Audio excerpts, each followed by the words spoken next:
ये पूरा वीडियो अभी आप वृंदावन से देख रहे हैं। ये वृंदावन का वो स्थान है जहाँ पर वृंदावन जी की परिक्रमा करते हैं, तो उसी परिक्रमा परिधि में ये आता है स्थान। थे यही जगह है, यही काली दह नाम का गड्ढा है।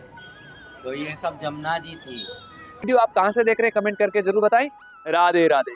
ये दृश्य है नाग कालिया और हमारे सर्वेश्वर ठाकुर जी का। एक दिन कृष्ण और उनके बाल सखा यमुना नदी के किनारे गेंद से खेल रहे थे।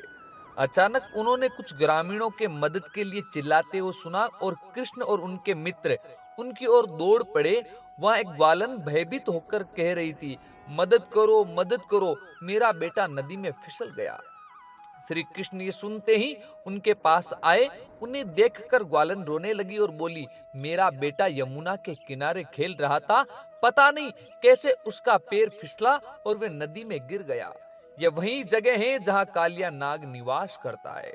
श्री कृष्ण ने यमुना के पानी को देखा तो वे कालिया के विष के प्रभाव से एकदम काला हो गया था। कालिया के निवास स्थान को छोड़कर पूरी यमुना नदी का पानी नीला था। बस फिर क्या था, बिना अधिक विचार किए श्री कृष्ण जी ने लड़के को बचाने और कालिया को सबक सिखाने के लिए नदी में छलांग लगा दी। जैसे ही वे पानी के अंदर गए, उन्होंने देखा कि कालिया ने बालक को अपनी पूंछ में दबा रखा है। कृष्ण ने कालिया को चेतावनी दी, उसे छोड़ दो कालिया, तुम उसे छोड़ दो, बच्चे को नुकसान पहुंचाने का कोई अर्थ नहीं है, मैं तुम्हें सबक सिखाने के लिए आया हूं। कालिया नाग ने कृष्ण का उपहास करते हुए कहा, आप मुझे सबक सिखाने के लिए आए हैं, ठीक है देखते हैं। ये कहकर उसने लड़के को मुक्त कर दिया। अब कालिया और श्री कृष्ण जी के बीच युद्ध शुरू हो गया। गोकुल के लोगों ने जब ये समाचार सुना तो तुरंत नंद और यशोदा मैया सहित सभी यमुना की ओर दौड़ पड़े। अपने काले और बड़े बड़े फनों से कालिया कृष्ण पर हमला कर रहा था, लेकिन वे तो श्री कृष्ण थे जो कालिया उनका कुछ भी नहीं बिगाड़ पा रहा था। कुछ समय तक ऐसा ही चलता रहा। फिर कालिया ने अपनी विशाल शरीर से कृष्ण को पकड़ लिया, लेकिन उन्होंने अपने शरीर का विस्तार कर लिया और सहजता से खुद को छुड़ा लिया। अब श्री कृष्ण ने कालिया की पूंछ पकड़ी और कूदकर उसके सिर पर जाकर खड़े हो गए। कृष्ण ने पूरे ब्रह्मांड का भार अपने ऊपर लिया और कालिया के सभी सिरों को अपने पैरों से जोर जोर से पीटने लगे ताकि उसके अंदर का सारा विष बाहर निकल जाए। श्री कृष्ण अपने हाथ में बांसुरी लेकर कालिया के सिर पर नृत्य करने लगे। कालिया के सिर पर नृत्य करते हुए कृष्ण धीरे धीरे यमुना के पानी की सतह पर आ गए। उन्हें सुरक्षित देखकर सारे गोकुलवासी खुशी से झूम उठे। फनों पर श्री कृष्ण के लगातार वार से कालिया के मुख से रक्त धारा प्रवाह शुरू हो गई। वे धीरे धीरे मरने लगा, लेकिन तभी कालिया की पत्नी प्रकट हुई और हाथ जोड़कर श्री कृष्ण से प्रार्थना करने लगी, हे माधव, मैं अपने पति के जीवन के दान की आपसे भीख मांग रही हूँ। कालिया भगवान श्री कृष्ण को पहचान गया और उसने उनके सामने आत्मसमर्पण करते हुए वचन दिया कि अब वे किसी को परेशान नहीं करेगा। कृष्ण ने कालिया को यमुना छोड़कर रमणक द्वीप लौट जाने को कहा और उसे वचन दिया कि उसे गरुड़ द्वारा परेशान नहीं किया जाएगा। कालिया के सिर पर नृत्य करके श्री कृष्ण ने उसका गर्व चूर चूर कर दिया। इस घटना को कालिया मर्दन के नाम से जाना जाता है।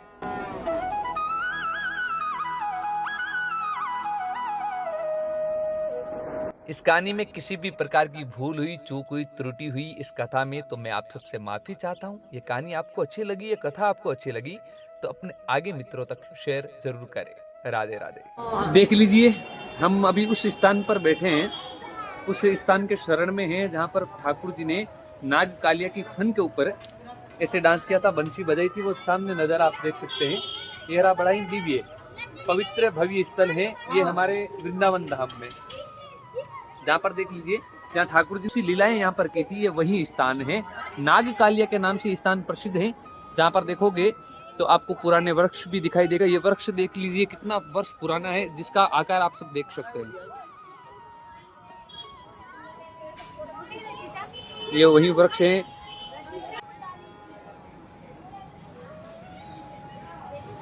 ये संपूर्ण वीडियो आप श्रीधाम वृंदावन जी से देख रहे हैं, बड़ा ही दिव्य है। और पंडित जी, इसके बारे में हमें बताइए ना आप, यहाँ का कुछ। जी, ये ही वृक्ष है। इसी पैसे ही कृष्ण भगवान कालीनाग को नाथने के लिए कूदे थे। यही जगह है, यही काली दह नाम का गड्ढा है। तो ये सब जमुना जी थी। ये आगे मदन मोहन जी का मंदिर है, उस पे से सोने का वो कलश लेकर के बदमाश कूदा था जमुना जी में। जमुना जी एक कलश जमुना जी के भेंट कर दिया और एक कलश को लेकर के चले गए। लेकर चले गए। हाँ, उन्होंने ऐलान से चोरी की थी कि कोई पकड़ नहीं पाएगा और मैं चोरी करके जाऊंगा। तो उन्होंने वो ये किया, एक कलश जमुना जी में भेंट किया, एक लेकर के और वो चले गए। आरती होने के समय पे उन्होंने कील ठोकी, कील ठोक ठोक करके वो ऊपर चढ़ गए। ऊपर चढ़ के और वो सारा काम कर लिया। आरती के बाद वो आए कि देखो मैं ऐलान करके चोरी करके मैंने ओपन चैलेंज देके चोरी की थी। हाँ जी, ये वही है। ये वही कदम का पेड़ है जिससे भगवान कालीनाग को लेने के लिए कूदे थे। कालीनाग को इसी जगह से नाथा था, इसी नाथ दिया था, उसके ऊपर चढ़ गए थे। यही वही पेड़ है जो बहुत कई वर्षों पुराना पेड़ है। श्री राधे। श्री राम। जैसा कि यहाँ के पंडित जी से हमने यहाँ की सारी पूरी जानकारी ली, इस प्रकार नाथा कालिया नाग को ये पंडित जी ने बताया। बहुत ही दिव्य भव्य स्थल है। आप भी श्रीधाम वृंदावन आए तो ये स्थान आप देखोगे वृंदावन जी की परिक्रमा में। ये पूरा वीडियो अभी आप वृंदावन से देख रहे हैं। ये वृंदावन का वो स्थान है जहाँ पर वृंदावन जी की परिक्रमा करते हैं, तो उसी परिक्रमा परिधि में ये आता है स्थान। कालिया नाग के नाम से ये प्रसिद्ध स्थान है। आप जब भी वृंदावन आए तो इस दर्शनीय स्थल का आनंद जरूर लीजिए। बांके बिहारी के लाल के दर्शन करने के लिए आगे बढ़ते रहे। ये वीडियो आप कहाँ से देख रहे हैं कमेंट करके जरूर बताएं। राधे राधे।